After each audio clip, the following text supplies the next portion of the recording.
Cooking মেহফিলের আরও একটা নতুন রেসিপিতে আপনাদের সকলকে স্বাগত জানাই। আজকে বানিয়ে দেখাবো খুব সহজভাবে পাস্তার রেসিপি। তো চলুন রেসিপিটা শুরু করি।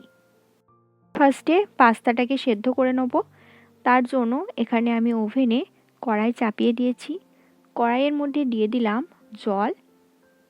এই জলে এবার দিয়ে দিলাম স্বাদ মতো নুন।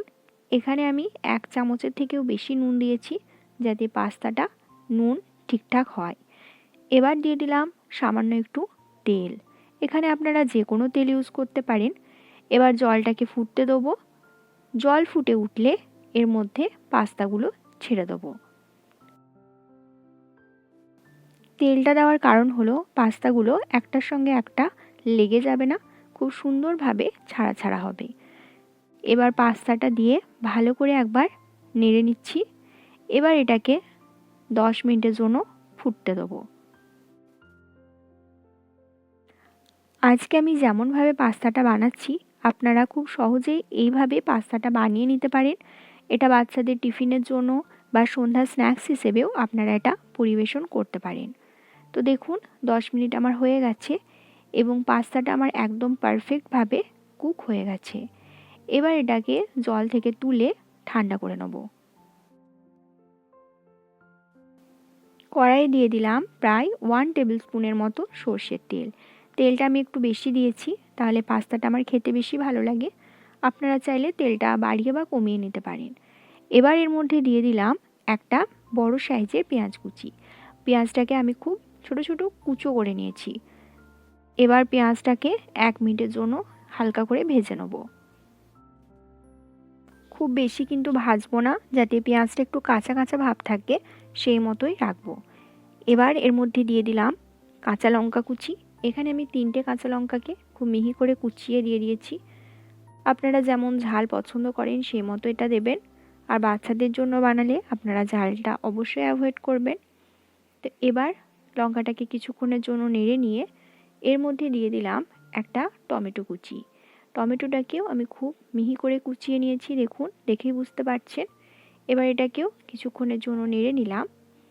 এবার এর মধ্যে দিয়ে দিয়েছি স্বাদ মতো নুন। নুনটা অবশ্যই আপনারা একটু মেপে দেবেন, কারণ পাস্তা সেদ্ধ করার সময়ও কিন্তু নুন দিয়েছিলাম। এবার এর মধ্যে অ্যাড করে দেবো গুঁড়ো মশলা।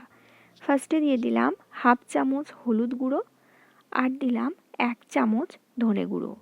এবার গুঁড়ো মশলাটা দিয়ে একবার ভালো করে নেড়ে চেড়ে নিচ্ছি।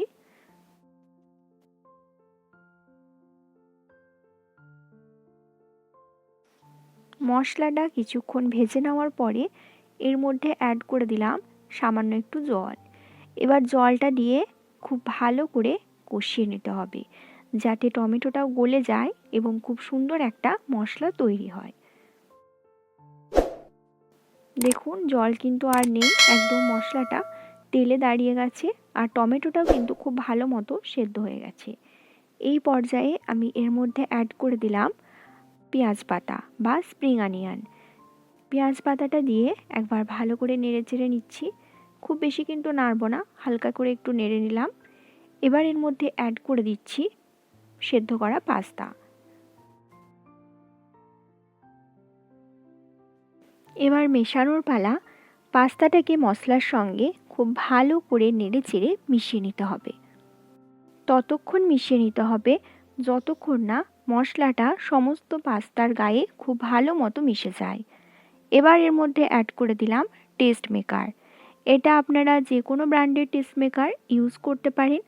আমি এখানে ম্যাগি টেস্ট মেকারটা ইউজ করেছি। আবারও একবার সমস্ত কিছুকে ভালো করে মিশিয়ে নিচ্ছি। এবার এর মধ্যে অ্যাড করে দিচ্ছি ধনেপাতা কুচি। ধনেপাতা কুচিটা দিয়েও একবার ভালো করে নেড়ে চেড়ে মিশিয়ে নিচ্ছি। পাস্তাটা আমার একদম পুরো রেডি হয়ে গেছে। এবার এটাকে গরম গরম সার্ভ করব। পাস্তাটা দেখেই নিশ্চয়ই আপনারা বুঝতে পারছেন কতটা টেস্টি এবং মজার হয়েছে। আর ফার্স্টেই বলেছিলাম এটা খুবই সহজ একটা রেসিপি। তো অবশ্যই আপনারা বাড়িতে একবার হলেও এটা ট্রাই করবেন আর আমাকে কমেন্ট করতে ভুলবেন না যে কেমন হয়েছে রেসিপিটা। চ্যানেলে যদি নতুন হয়ে থাকেন অবশ্যই চ্যানেলটিকে সাবস্ক্রাইব করে পাশে থাকার অনুরোধ রইল।